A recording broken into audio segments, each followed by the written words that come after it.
Hi, my name is Paul Anderson and welcome to Inspiring Brilliance. This is a time where we share a little bit of education that will offer you some insight into how to reinforce even more brilliance within your world. And nothing more important than the platform of you having an optimistic outlook over a pessimistic outlook.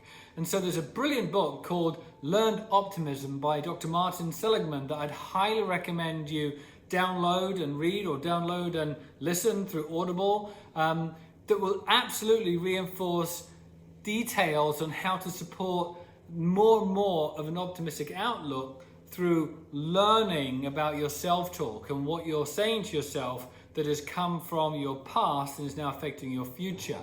And there's a huge amount of research that is reinforcing that people who have an optimistic outlook live longer, have better health and well-being, have greater friendships, and are more successful.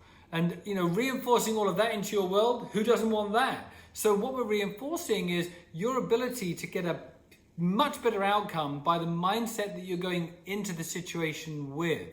So if that's the case, then why are so many people so pessimistic? I mean, why does that occur? If there's all these health benefits and financial benefits and success benefits, one is because of learned helplessness. In a situation where we've been brought up through parents where they're looking at negative situations pessimistically, then because we've been brought up that way and we've been listening to that without it being intentional, we start to do the same thing. We start to look at a negative situation and be pessimistic about it. And even in our school system, this is reinforced. I can remember teachers that were reinforcing some negativity and looking at it pessimistically. No one was looking at it positively. Perhaps it was just my school that I went to, I have no idea. But ultimately, our experiences of the past dictate what we become in the future. And those experiences are being influenced by people that we're connecting and we're growing up with. So within this book, there's an interesting focal point, which is reinforcing your explanatorial style, your self-talk, if you will. Now, regardless of whether you're an optimist or a pessimist, we all have a self-talk or an explanatorial style as to how we explain situations that we found ourselves in. In negative situations, a pessimist has one explanatorial style that's very different to an optimist. So a pessimistic explanatorial style, when they face a negative situation, is reinforced through permanent, pervasive, and personal response. So when they find themselves in a negative situation, a pessimist will be, well, this is permanent. This is always going to be this way. And so, whether they just get let go in a job or whether they don't succeed in a venture, it's permanent. That's how they see it. It's permanently ingrained in their head and they can do absolutely nothing about it. They also see it as pervasive or general, meaning the fact that, hey, this is ultimately always going to happen to me. I always find myself in this situation. I'm never successful, or I can never achieve what I'm aiming to achieve because something always happens that's similar to this. And then they also see it as personal. In other words, it's because of me. It's because I'm not good enough. And so an optimist will not actually see things as permanent. They'll go, hey, you know what? There's this is one situation, but there's a better situation out there. They won't see things as pervasive. They won't say this always happens to me. They say, well, this happened to me because, but I'm not going to let that happen to me again.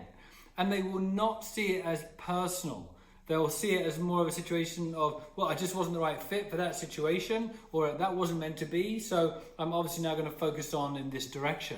Now, there's obviously a balance when it comes to an optimistic person with regards to realism, that they're not just constantly optimistic and there's a sort of unhealthy balance that regardless of what's happening, they are always optimistic, they're not learning from it. So there's a balance of realism as it relates to optimism too. But ultimately, this is a key that we need to sort of really start to reinforce a different trajectory with regards to focusing on that optimistic response.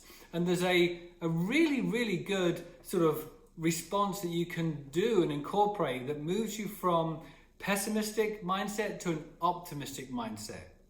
And it's reinforced through the ABC method that was created by a psychologist. And that ABC method is, what's the adversity, what's my belief about that adversity, and what's the consequence of my adversity and my belief. And so one of the things we want to do is when we face something that's negative, we want to reinforce, well, first and foremost, what is it? What's my belief about what's happened? Is it real, what I'm seeing? And let's look at what we can do to sort of support a better outcome based on this situation.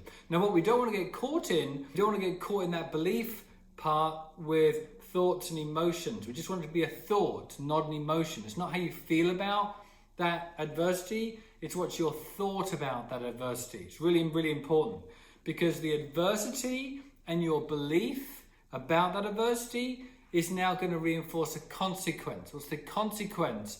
Now it comes to how you're feeling about that adversity and your belief about that adversity. And what we want to do is reinforce not a negative consequence where we're feeling depressed or sad or hurt. We want to reinforce a positive consequence. So the good thing about this is that, remember, it's learned. So learned optimism means that you're retraining your brain by utilizing this ABC method to refocus you in a different direction. So look at the course of the next week, or the next couple of weeks, and start to find adverse situations where potentially they're negative and you would look at them pessimistically, but you're now taking a negative situation and you're looking at it optimistically by reinforcing the ABC. What is this negative situation? That's the adversity. Again, what's my belief about this? Is it real? And then what's the consequence of this belief and this adversity? So again, remember, optimism and incorporating it into your world is reinforcing better health and well-being, better success, better friendships, and a longer life.